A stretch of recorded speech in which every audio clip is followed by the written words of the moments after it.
हाय रेवती. हो तात्या, तुम्ही? म्हणजे बागेत यायची आम्हाला बंदी आहे असं काही नाही ना? तसं काहीच नाही. नाही म्हणजे माझ्यामुळे कोणाला त्रास होतो किंवा कोणाच्या व्यक्ती स्वातंत्र्यावर मर्यादा येते असं काही नाही ना? नाही तात्या, तसंही काहीच नाहीये. ठीक आहे ठीक आहे ठीक आहे. मग काय गे सकाळी सकाळी तू काय वाचतेस? तात्या, आम्ही हे आपले भारताचे संविधान अनुच्छेद क्रमांक 19 मधील मूलभूत अधिकार स्वातंत्र्याचा हक्क हे वाचतीये. हो, हो. अनुच्छेद नंबर 19 मूलभूत अधिकार स्वातंत्र्याचा हक्क. तुला खरं सांगतो बरं का रेवती, आपल्याला या संविधानानं जो काही व्यक्ती स्वातंत्र्याचा अधिकार दिलेला आहे ना तो फार महत्त्वपूर्ण आहे बरं का. हो तात्या. बरं, अजून काय काय वाचतेस ते सांग बरं मला जरा. तर यामध्ये आपल्याला भाषण व अभिव्यक्ती यांच्या स्वातंत्र्याचा हक्क, शांततेने विनाशस्त्र एकत्र जमण्याचा अधिकार दिलेला आहे, अधिसंघ व संघ बनवण्याचा अधिकार, तसेच भारताच्या राज्य क्षेत्रात सर्वत्र मुक्तपणे संचार करण्याचा अधिकार, भारताच्या राज्य क्षेत्राच्या कोणत्याही भागात राहण्याचा किंवा स्थानिक होण्याचा हक्क, तसेच कोणताही पेशा आचरण्याचा, व्यवसाय करण्याचा, धंदा चालवण्याचा अधिकार ते आपल्याला याच्यामध्ये दिले. वा वा वा वा रेवती, तू इतकी छान अशी माहिती दिलीस ना. खरं म्हणजे आत्ताच्या तरुणाईनं हे संविधान यातलं प्रत्येक कलम हे आत्मसात करायला हवं. पण हल्ली तुला माहिती आहे, हल्ली सगळा रील्सचा जमाना आलाय. सगळे रील्सच्या मागे आहेत. अरे बाबांनो, नाही तुम्ही रील्स बघा, पण त्या मोबाईलवर रील्स बघण्यात जो वेळ वाया घालवता ना त्याच्यापेक्षा जरा संविधान वाचा, संविधानातली कलमं आत्मसात करा, कायद्याचा अभ्यास करा, ते तुम्हाला फायदेशीर आहे. आणि तात्या, संविधान म्हणजे मानवी मूल्यांचे नियमन, संविधान म्हणजे मानवांच्या हक्कांच्या मर्यादाचा रक्षणाचा प्रबंध. आणि अजूनही यात खूप छान आणि आवडेल असं सांगता येईल मला. नाही ना, नको नको नको आत्ता नको बाई. काय आता व्यायाम केलाय ना, भूक लागली आहे, नाश्त्याची वेळ झाली, बायको वाट बघत असेल. चल परत आपण बोलूया ना या विषयावर. हा चल येतो. ठीक आहे, बाय तात्या. बाय. हा चालेल चालेल. हो येतो ग. हो.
ए झिपरे, कुठे आहे तुझे आजी? आजी काम करत.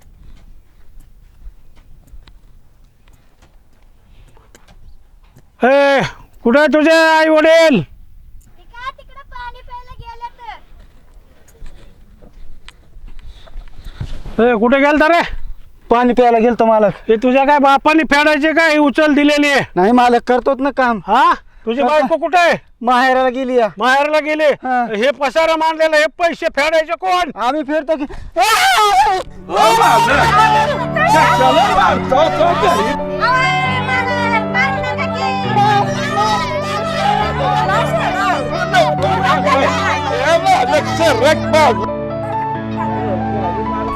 चला चला चल नाही हे उठ रे, चल लाग कामाला. चल रे हे कामाला चला. हे बसू नको, काम कर. अरे तात्या, बळवंत काय चाललं होतं आता इथं? काय नाही, काम करून घेतोय. काम करून घेतोय हो? या अशा लहान मुलांकडनं, बालमजुरांकडनं? नाही तात्या, हे उगा आपलं चिखल माती खेळते ती. चिखल माती खेळतायत हा, काय? हा, हे त्याचे आई वडील. हे गपरे तो. अरे आम्ही काय मूर्ख आहोत असं समजलंस का तू बळवंत? अरे तू आमच्या या संस्थेवर संचालक म्हणून काम करतोस, करतो. संविधानाचा अभ्यास करतोस, संविधानावर बोलतोस आणि इथे येऊन हे असले धंदे करतोस. लाज नाही वाटत तुला? नाही तात्या नाही, हे उगा हे चिखल माती खेळतात हे लोक कामाला. अरे कसली चिखल माती? आम्ही सगळेजण साक्षीदार आहोत तू काय करतोस ते. याला इथे येऊन तू त्यांना असं मारत होतास. हे असे बालमजूर तू कामावर ठेवलेस. तुला माहित नाही अजून? चिखल माती खेळतात हे लोक. अरे किती वेळा सांगशील? आमचा विश्वास बसणार नाही तुझ्यावर. हे बघ लक्षात ठेव, तू मजुरांचं शोषण करतोयस, माणसांचा अपव्यापार करतोयस. संविधानाच्या अनुच्छेद 23 नुसार तू गुन्हा केलायस, तू गुन्हेगार आहेस. अहो तात्या, हा नुसता गुन्हेगारच नाही तर 14 वर्षाखालील लेकराकडून सक्तीने काम करून घेतोय. बघितलंस बळवंता? अरे हा तर त्यांच्या व्यक्ती स्वातंत्र्यावर घाला आहे. म्हणून त्यांच्या अधिकारांचं तू हनन करतोयस. संविधानाच्या अनुच्छेद 24 नुसार तू आरोपी आहेस, अपराध केलायस. कोर्टात तू अपराधी म्हणून ठरशील, लक्षात ठेव. आता यापुढे तर तू 14 वर्षाखालील मुलांना किंवा मुलींना, कोणत्याही बालमजुरांना जर कामावर ठेवलंस तर अक्षम्य असा गुन्हा तुझ्या हातनं घडेल. तेव्हा आत्तापासूनच विचार कर आणि तुला जसं वागायचं असेल तसं वाग. पण एक सांगून ठेवतो, यापुढे 14 वर्षाखालील मुलांना किंवा मुलींना बालमजूर म्हणून कामावर ठेवणार नाही, हे मनावर कोरून ठेव. कळलं? नाहीतर तो परमेश्वर सुद्धा तुला माफ करणार नाही. कळलं का तुला? नाही तात्या, चुकलं, माफ करा. ठीक आहे, जाऊ द्या. अरे त्यांनी चूक आता मान्य केले ना, होय. पुन्हा करणार नाही ना? नाही तात्या नाही, आता इथून पुढं असं करणार नाही. ठीक आहे. चला निघा. चला. जावा रे तुम्ही, कामाला यायचं ना आजपासून. तुम्ही चला निघा, जावा.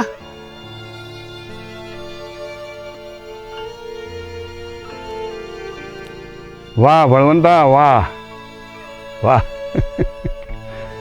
जाधव, बोला तात्या. जाधव, उद्या एक काम करा. हे जे सगळे आत्ता मुलं मुली हे इकडनं आत्ता गेले ना, त्यांना उद्यापासून इथं काही कामावर यायचं नाही आहे. बरं. त्यामुळे त्यांच्या शाळेची व्यवस्था करा. त्यांना कुठल्या तरी चांगल्या शाळेत ॲडमिशन घ्या आणि त्यांचा जो काही विद्यार्थ्यांचा खर्च आहे तो आपल्या संस्थेकडनं होईल. काय मान्य आहे ना तुम्हाला? ठीक आहे, चालेल ना? एकदम योग्य. बरं तात्या, उद्या त्या मुलांचं शाळेत ॲडमिशन करून घेतो आणि पुढची वार्ता तुम्हाला कळवतो. चालेल. चला निघूया. चला ओंकार. येतो.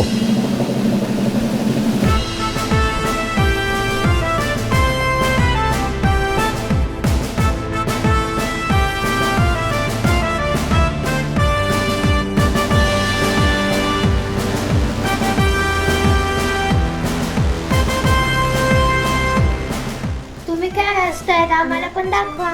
दाखवतो ना. मी वास्तव म्हणजे काय आहे, आत्ता पेपरमध्ये आजच्या कोल्हा आणि कर्कोचा ही एक गोष्ट आलेली आहे, ती मी वाचतोय, बाकी काही नाही. हां, तात्या हे घ्या, तुम्ही गोष्ट वाचा. आपल्याकडे पाहुणे आलेत ना. ये ओंकार, ये ये ये ये ये अक्षय, ये. तू पण आलेत काय? बसा बसा बसा. नमस्कार तात्या. नमस्कार नमस्कार. तात्या, ही आपल्या गावातली मुलगी आहे. बर अतिशय चांगल्या मार्क्सने ती पास झालेली आहे. बर. त्याला मार्क चांगले आलेत, त्याच्यामुळे ती आनंदाच्या भरामध्ये पेढे घेऊन आली. हो, चालेल ना. वा वा वा वा वा वा वा, यशस्वी हो. तात्या ही लेकरं हुशार होतकरू आणि कष्टाळू आहेत. आतापर्यंत तिने शिक्षण घेतलं, पण इथून पुढच्या शिक्षणाला तिची परिस्थिती नाही आहे. बा तर आमची एक विनंती होती की तिच्या शिक्षणासाठी काय मदत होऊ शकेल का आपल्याकडून? मुलगी गरीब होतकरू आणि कष्टाळू आहे, त्यामुळेच आम्ही तुमच्याकडे आलो आहे की बाबा करा काहीतरी मदत. ठीक आहे, बघतो. म्हणजे हिच्या पुढल्या असं काय काय मुली, तुला शिकायचं आहे ना? शिकायचं आहे ना? ठीक आहे ठीक आहे. मग तुझ्या पुढल्या सगळ्या शिक्षणाचा खर्च हा आमची संस्था करेल का? चालेल ना? मग काय रे, मग तुझ्या मुलीला जर आमच्या संस्थेनं दत्तक घेतलं तर चालेल ना? ठीक आहे ठीक आहे. मग आमच्या संस्थेनं ह्या मुलीला दत्तक घेतली म्हणजे आमच्या संचालक मंडळामध्ये तसा मी ठराव मांडतो. अरे वा, बरं. काय चालेल ना तुम्हाला? मंजूर होईल याची व्यवस्था मी करीन. कारण चांगल्या कामाला कोण आडकाठी करणार आहे, नाही का? मग तात्या, ही आपली मुलगी खूप हुशार आहे. हिच्या शिक्षणाचं वाटोळं होऊ नये म्हणून थोडीशी मदत हवी होती आपली. हो ठीक आहे, मी सांगितलं ना आत्ताच की सगळी जबाबदारी आमची. काळजी करू नका. हां, तात्या, तुमच्या मदतीमुळे आपल्या गावातली पोरगी शिकणार. हो हो हो, म्हणजे मुलगी शिकली, प्रगती झाली. आम्ही पण येतो. हो चालेल चालेल. या या या या या या या. हां. हे घ्या रे, हे घ्या, हा पेढा खा. हे घे, तू काय खाली मान घालून बसलेस? घे पेढा, खा खा खा. बरं, काय वाचली की गोष्ट वाचली का अजून वाचायची? वाचली ना? आता नंतर मला तुम्ही या गोष्टीचा अर्थ सांगायचा. चालेल? बाय.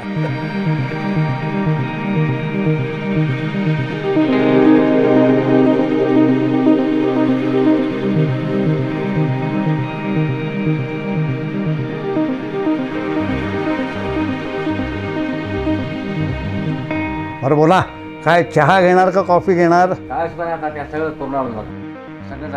वा. बरं तात्या, यावेळेस आपल्याला शाळेचा कॅटलॉग भरायचा आहे, तर सांगा बरं कोणकोणत्या जागा कशा कशा भरायच्या? शासनाच्या नियमाप्रमाणे काय असेल ते करून घ्या. बरं तात्या, आपला जो बोरवाटा दत्ता आहे त्याला यावेळेस घ्यावं लागेल आपल्याला, बरं का? तात्या, तो जे सुताराचा श्याम आहे ना, 5 वर्ष झालंय तो आपल्या संस्थेवर फुकट काम करतोय. त्याचा विचार होणं गरजेचं आहे. सगळ्याचा विचार करू व्यवस्थित आपण. बरं, ते काय बी असू द्या, पण आपल्याला यावेळेस SC STच्या जागा पूर्ण भरल्याच पाहिजे. ठीक आहे, त्याचाही विचार करू. तात्या, गत वर्षी सारखं होता कामा नये. अरे बाबांनो, आपल्याला सगळ्या गोष्टींचा विचार हा करावाच लागतो, त्याशिवाय कुठलीही गोष्ट अशी. अरे या या आबा, या या या या. राम राम तात्या. नमस्कार नमस्कार. बोला, आता तुम्हाला जे काही सांगायचं असेल ते एकदा सांगून टाका. तात्या, वेगळं काय सांगायचं आहे? या वेळेला आपल्या पुतण्याचं काम झालं पाहिजे. तुमच्या संस्थेचं जे काय डोनेशन असेल त्यात 1 रुपया सुद्धा आपण कमी देणार नाही, पण काम मात्र झालं पाहिजे. आबा आबा, आपल्याला अशी मनमानी करता येणार नाही. संविधानात जी नियमावली दिलेली आहे ना, त्यानुसारच आपल्याला चालावं लागेल. अहो, संविधानाच्या अनुच्छेद 16 प्रमाणे आपल्याला कशाला, मी तुम्हाला संविधानातला अनुच्छेद 16 हा तुम्हाला वाचूनच दाखवतो, म्हणजे तुमच्या लक्षात येईल. बसा बसा आबा, बसा बसा बसा. अनुच्छेद 16. तर या अनुच्छेदातील कोणत्याही गोष्टीमुळे राज्याच्या नियंत्रणाखालील सेवांमध्ये नागरिकांच्या ज्या कोणत्याही मागासवर्गाला राज्याच्या मते पर्याप्त प्रतिनिधित्व मिळालेले नाही अशा मागासवर्गाकरिता नियुक्त्या किंवा पदं राखून ठेवण्यासाठी कोणतीही तरतूद करण्यास राज्याला प्रतिबंध होणार नाही. हा भारतीय संविधान अनुच्छेद 16 हा मी सगळा तुम्हाला आता वाचून दाखवला. आता तुम्हीच सांगा काय करायचं ते, बोला. आता तुम्ही एवढं आम्हाला समजावून सांगितलंय तर आमच्या लक्षात आलंय. पर तात्या याच्यात काही गपलत होता कामा नाही. नाही होणार हो, याच्यात कशी गफलत होईल? हे संविधान आहे, बाबासाहेब आंबेडकरांनी लिहिलेलं आहे हे, त्याच्याप्रमाणे सगळं राज्य चालतं ना, मग कशी गफलत होईल?